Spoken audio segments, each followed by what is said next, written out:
In 1900, a Greek sponge diver named Elias Stadiatis descended into 45 meters of water off the island of Antikythera. He came back up and told the captain that the wreck below was full of dead, naked women. He meant marble statues. The statues made it into the history books. But beside them in the wreck was a corroded lump of bronze, barely the size of a shoebox, that no one paid any attention to. Inside it were gears, dozens of interlocking bronze gears, and no one in the world had any idea what that meant. Chapter 1. The Wreck.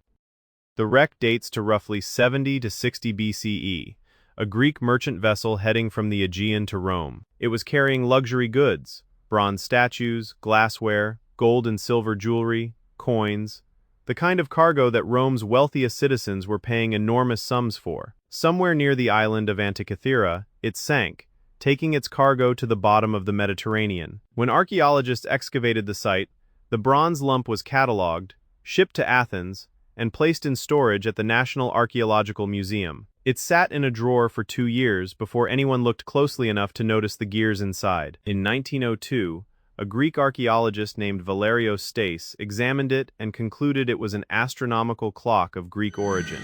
Nobody believed him.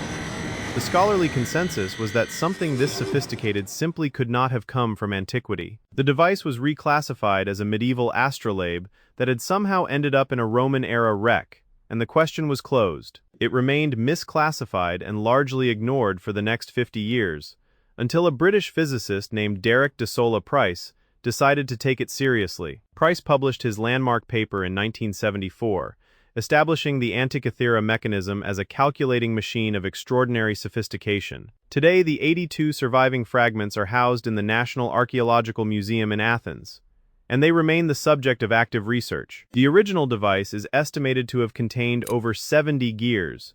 We have recovered fragments of perhaps half of them. Chapter 2. What it does. The Antikythera mechanism is an analog computer, a physical device that models the movements of the solar system using interlocking bronze gears. Turn a handle on the outside, and dials on the front and back track the positions of the Sun, the Moon, and 5 planets. The front dial has 2 concentric scales, one for the Egyptian calendar, one for the Greek zodiac. The back has 2 spiral dials, one tracking a 19-year Metonic cycle, one a 223-month Saros cycle for eclipse prediction. The eclipse predictions are accurate to within hours, a margin that would be acceptable to a modern astronomer. There is also a smaller dial that tracks the 4-year cycle of the Pan-Hellenic Games, including the Olympic Games. The device models the irregular motion of the Moon using a pin and slot mechanism. In principle, a physical simulation of the Moon's elliptical orbit. Kepler would not formally describe elliptical orbits until 1609, more than 1600 years later. The mechanism uses a differential gear, a design that engineers typically credit to 16th century Europe. Modern reconstructions required X-ray computed tomography and 3D modeling just to understand the internal layout. We could not have decoded it with the tools available to its makers. The inscriptions on the surviving fragments are a user manual, written in plain Greek, for a general audience, not specialists. This was not a one-off prototype. It was a finished product, designed to be sold, used, and understood by educated non-specialists. Cicero, writing within decades of when the mechanism was made, described a device in his possession that tracked the Sun, the Moon, and the planets. He attributed it to Archimedes, but the device Cicero saw has never been found, and may be an entirely different machine. Chapter 3. How advanced? To understand how advanced the Antikythera mechanism is, you need a reference point.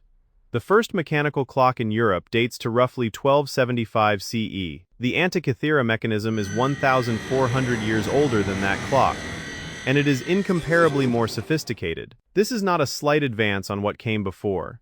There are no intermediate devices between the Antikythera mechanism and medieval European clockwork. No partial successors, no workshop manuals, no apprenticeship records, no surviving tradition of any kind. The technology appeared, reached a level of extraordinary sophistication, and then simply stopped. When researchers finally scanned the surviving fragments using X-ray tomography in 2005, they found gear tooth geometry accurate to tolerances under 0.5 millimeter. That precision was achieved using hand tools, 2,000 years before the Industrial Revolution. The mechanism's manufacture required mathematical knowledge, specifically the geometry of epicyclic motion, that historians had assumed simply did not exist in the ancient world. The island of Rhodes, where the mechanism is now believed to have been made, was a known center of astronomical calculation in the ancient world. But no other artifact from Rhodes, or anywhere else in the ancient world, approaches this level of mechanical precision. We have one surviving example of what may have been a much broader and more sophisticated technological tradition than we know. The people who built this device were doing mathematics that most modern engineers could not reproduce by hand. They solved eclipse prediction, planetary position, and gear ratio optimization, and then, for reasons we still do not fully understand, it was over. Chapter 4. Why it vanished. The question that matters most about the Antikythera mechanism is not what it was. It is why nothing like it survived. The short answer is the Roman conquest of Greece, completed by 146 BCE. Rome absorbed Greek culture selectively. Literature, philosophy, and sculpture were prized, studied, and transmitted. Scientific and mechanical traditions were not. They were considered craft knowledge, not the kind of thing Roman elites wrote down. The workshops, the apprenticeships, the institutional memory that taught craftsmen to cut bronze to sub-millimeter tolerances, none of this was preserved in writing. When the craftsmen died, the knowledge died with them, and there was nobody to notice it was gone. This pattern repeats throughout history. The Romans themselves lost the recipe for Roman concrete within 3 centuries of perfecting it. Damascus steel, Greek fire, Stradivari's varnish.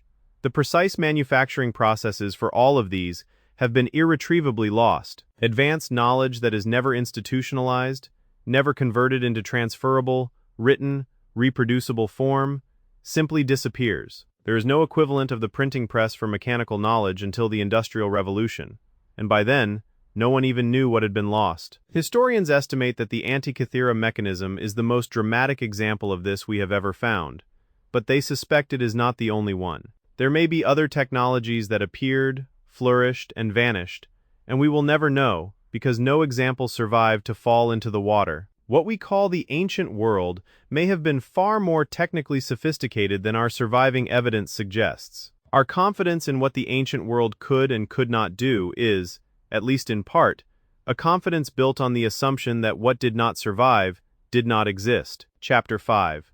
What that tells us. The Antikythera mechanism forces a revision of how we think about the relationship between knowledge and civilization.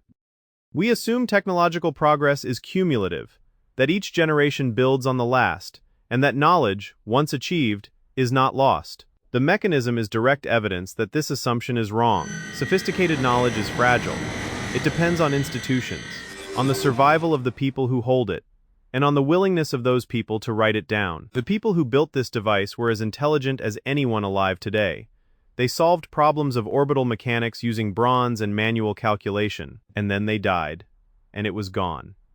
Not because of ignorance, but because no one built the institutions to carry the knowledge forward. What the Antikythera mechanism represents is not a mystery about the ancient world. It is a warning about our own, about how easily the things we know can disappear if we stop maintaining the structures that hold them. Every piece of knowledge we have required someone to learn it, preserve it, and teach it to someone else. And at any point in that chain, it can stop. The device survived because it sank. Everything else, the workshops, the tools, the other devices that must have existed, stayed on land and disappeared. We got lucky. Once. If this changed how you think about the ancient world, the next video covers Roman concrete, a material so advanced we only understood its chemistry in 2023, and which we still cannot reliably